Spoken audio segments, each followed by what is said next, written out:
कक्षा 7वीं की student finally आपका यहाँ पे से हिंदी का अर्धवार्षिक परीक्षा 2024-25 के पेपर लेके आ चुके हैं। आप लोग बहुत सारे यहाँ पर कमेंट आए थे कि हिंदी पेपर लाओ, ठीक है। तो फाइनली आपका यहाँ पर हिंदी पे आ चुका और इस वीडियो में संपूर्ण उत्तर सहित आपका यहाँ पर हिंदी विषय पेपर कराया जाएगा, ठीक है। तो आप वीडियो को लाइक कर लीजिए और चैनल को सब्सक्राइब कर लीजिए। और पूरा अंक आपका 60 नंबर का रहेगा, ठीक है। समय आपका 2.5 घंटे रहने वाला और कक्षा 7, ठीक है। और आप यहाँ पढ़ लीजिए अर्धवार्षिक मूल अंक 2024-25 विषय हिंदी प्रथम भाषा, ठीक है। तो आपका पूरा पेपर हम संपूर्ण उत्तर सहित कराने वाले हैं और साथ ही इस वीडियो को आपको अपने दोस्तों तक भी शेयर कर देना, जिससे वो भी यहाँ पर हिंदी के पेपर में 60 में 60 नंबर ला के आ सकें।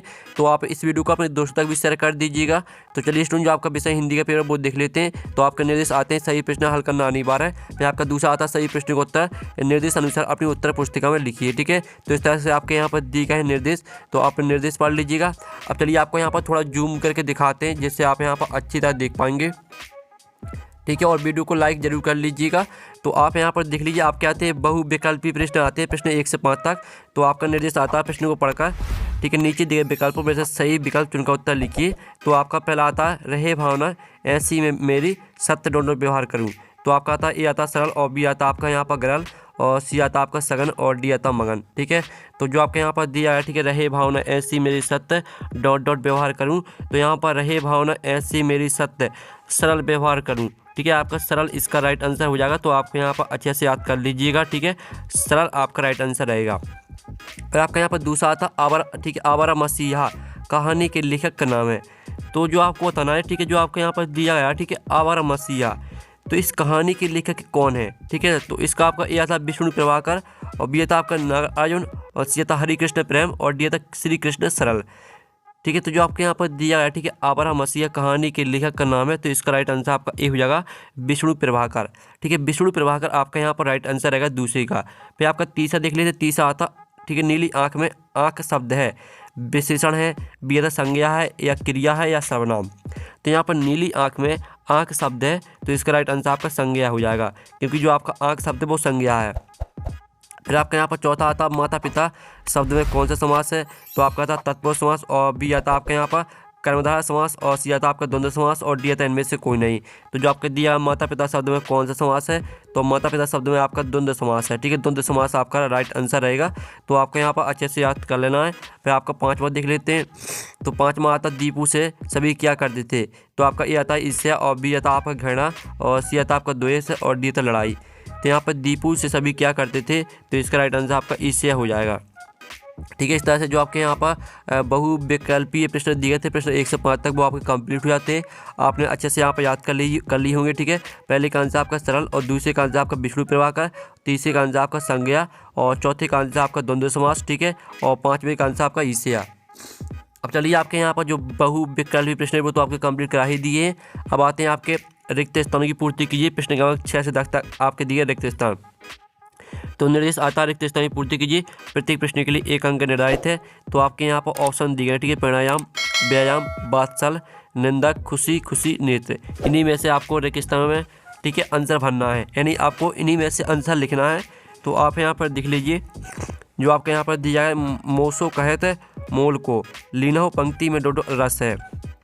तो जो आपकी पंक्ति दी है, ठीक है, मोसो कहा है तो मोल को लीनो पंक्ति में आपका वात्सल रस है, ठीक है। इसका आंसर आपका क्या रहेगा, इसका आंसर आपका वात्सल हो जाएगा, ठीक है। वात्सल आपका राइट आंसर रहेगा। फिर आपके यहाँ पर दूसरा आता है, ठीक है, यानी 7वां अष्टांग योग का चौथा अंग ... है। तो यहाँ पर अष्टांग योग का चौथा अंग आपका प्राणायाम है, ठीक है। इसका आंसर आपका क्या रहेगा, इसका आंसर आपका प्राणायाम हो जाएगा। तो आप यहाँ पर अच्छे से याद कर लीजिएगा। फिर आपका यहाँ पर तीसरा देख लेते हैं, यानी 8वां निंदा करने वाले व्यक्ति को डोडो कहते हैं। तो यहाँ पर निंदा करने वाले व्यक्ति को निंदक कहते हैं, ठीक है। इसका आंसर आपका यहाँ पर निंदक हो जाएगा। फिर आपका यहाँ पर 9वां आता, ठीक है, बच्चे ... काली का जुलूस देखने गए। तो यहाँ पर बच्चे खुशी खुशी, ठीक है, आप यहाँ पर देख लीजिए, बच्चे खुशी खुशी, ठीक है। आप यहाँ पर बच्चे खुशी खुशी काली का जुलूस देखने गए। फिर आपका 10वां आता आँख का पर्यायवाची शब्द ... है। तो यहाँ पर आँख का पर्यायवाची शब्द है आपका नेत्र, ठीक है। तो इसका आंसर आपका नेत्र हो जाएगा।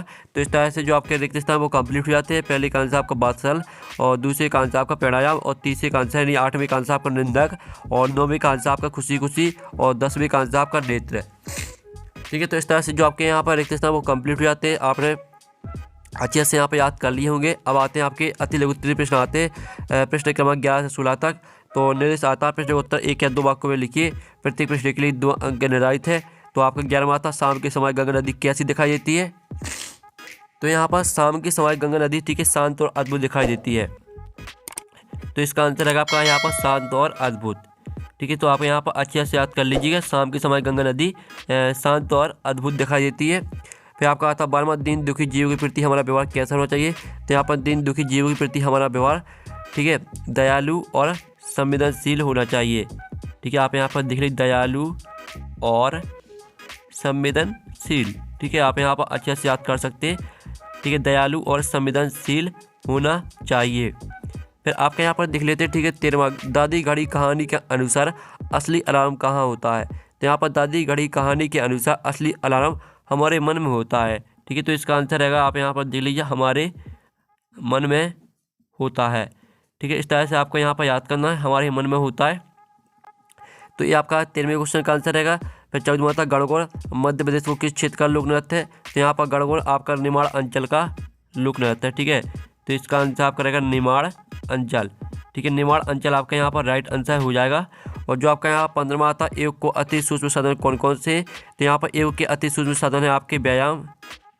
ठीक है, व्यायाम और फिर आपका यहाँ पर रहेगा प्राणायाम। ठीक है, इस तरह से आपका जो यहाँ पर आंसर है वो आपका यहाँ पर हो जाता है। ठीक है, 15वें क्वेश्चन का। ठीक है, व्यायाम और प्राणायाम ये आपके 15वें क्वेश्चन का आंसर रहेगा। फिर आपका 16वां आता है, निम्नलिखित शब्दों के तत्सम रूप लिखो। जल, जल का तत्सम आपका हो जाएगा पानी। ठीक है, और जो आपका पुष्प है, पुष्प का तत्सम आपका फूल हो जाएगा। और जो पर्वत है, पर्वत ठीक है पर्वत का तत्सम आपका पर्वत ही रहेगा। तो इस तरह से जो आपके यहाँ पर अति लघु 3 प्रश्न दिए गए थे, प्रश्न क्रमांक 11 से 16 तक, वो आपके यहाँ पर कंप्लीट हो जाते हैं। आपने यहाँ पर अच्छे से याद कर लिए होंगे। ठीक है, अब चलिए आपके यहाँ पर देख लेते हैं लघु 3 प्रश्न आते हैं। प्रश्न क्रमांक आपके 17 से 22 तक। तो आपका निर्देश आता है प्रश्न को उत्तर 40 से 50 शब्दों में लिखिए। प्रत्येक प्रश्न के लिए 3 अंक निर्धारित है। तो आपका 17वां आता है, नेहरू जी ने अपनी भस्म को गंगा में डालने की इच्छा क्यों व्यक्त की है। तो स्टूडेंट आपका 17वें क्वेश्चन का आंसर रहेगा, पंडित जवाहरलाल नेहरू ने अपनी वसीयत में अपनी अस्थियों की एक मुट्ठी राख को गंगा में बहाने की इच्छा जताई थी। ऐसा इसलिए था क्योंकि वे गंगा को भारत की प्राचीन सभ्यता का प्रतीक मानते थे और उनका मानना था कि गंगा के बिना भारत की संस्कृति अधूरी है। ठीक है, आपका 17वें क्वेश्चन का आंसर रहेगा। जो आपका 17वें का यहाँ पर ठीक है 18वां प्रश्न आता है, मेघ भजे कविता में कवि ने किन किन बातों का उल्लेख किया है। तो जो इसका आंसर है वो हम यहाँ पर देख लेते हैं। ठीक है, तो आप यहाँ पर देख लीजिए जो आपका यहाँ पर ठीक है दिया गया इसका आंसर। तो आप यहाँ पर देख लीजिए इसका आंसर रहेगा, मेघबाजी कविता कवि नारायण द्वारा लिखित एक ऐसी कविता जिसमें कवि ने प्रकृति के सौंदर्य और मानवीय भावनाओं का अद्भुत चित्रण किया है। इस कविता में कवि ने मेघों के आगमन से प्रकृति में होने वाले परिवर्तनों का वर्णन किया है। ठीक है, और कवि के अनुसार मेघों के आगमन से धरती का हृदय धड़कने लगता है और पेड़ पौधे ठीक है झूमने लगते हैं। इस तरह से आपका 18वें क्वेश्चन का आंसर रहेगा। तो आपको यहाँ पर अच्छे से याद करना है। ठीक है, फिर आपको नेक्स्ट आता सज्जनता की पहचान किससे होती है।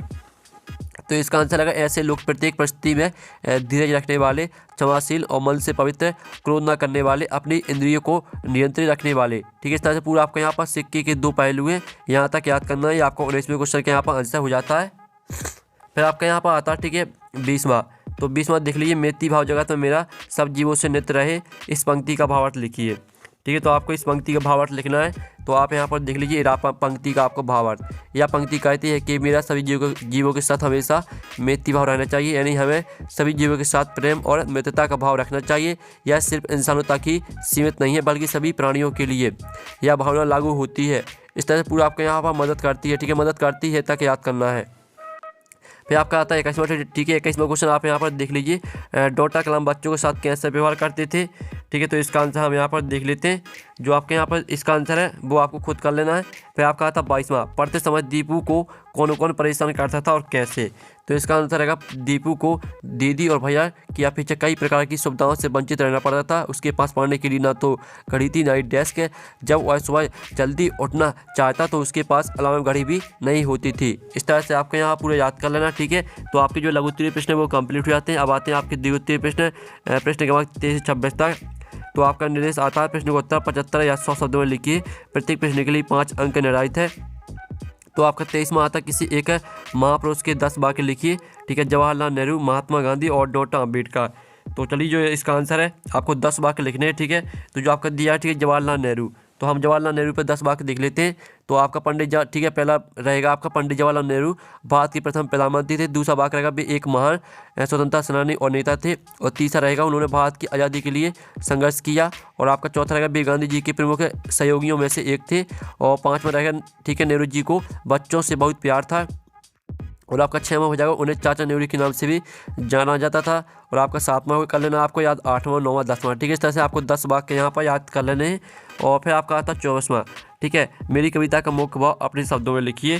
तो चलिए जो इसका आंसर है वो हम यहाँ पर देख लेते हैं। तो आप यहाँ पर देख लीजिए, ये आपका 24वें क्वेश्चन का आंसर, ठीक है। मुख्य भाव को स्पष्ट करना, विभिन्न पहलुओं की व्याख्या, अन्य दृष्टिकोण और सुधार के सुझाव। तो इस तरह से पूरा आपको याद करना है। ये आपका 24वें क्वेश्चन का आंसर हो जाता है। फिर 25वां आता दीपू घड़ी कहानी के पात्रों के बारे में अपने शब्दों में लिखिए। तो चलिए इसका जो आंसर है वो देख लेते हैं। 25वें क्वेश्चन का आंसर आप यहाँ पर देख लीजिए। ये आपके यहाँ पर दीपू घड़ी की कहानी के पात्र, ठीक है, दीपू और ठीक है दीदी और भैया और माँ बाप, दीपू के माता पिता और दीपू के दोस्त, ठीक है। इस तरह से पूरा आपको यहाँ पर याद करना है। ये आपके 25वें क्वेश्चन का आंसर दिया गया है। और जो आपके यहाँ पर आता है 26वां, आपने प्रधान अध्यापक को 3 दिवस की छुट्टी के लिए आवेदन पत्र लिखिए। तो जो इसका आंसर रहेगा वो आप यहाँ पर देख लीजिए। ये आपका 3 दिन के अवकाश के लिए आवेदन पत्र है। तो पूरा आपको यहाँ पर याद करना है, ठीक है। और वीडियो को लाइक कर लीजिए, चैनल को सब्सक्राइब कर लीजिए। इस तरह से जो आपका पेपर है वो कंप्लीट हो जाता है। और पेपर का आप यहाँ PDF डाउनलोड करना चाहते हैं तो लिंक वीडियो के डिस्क्रिप्शन में दी गई है, तो आप वहाँ से पेपर का PDF डाउनलोड कर सकते हैं। तो आप नेक्स्ट वीडियो में, थैंक्स फॉर वॉचिंग।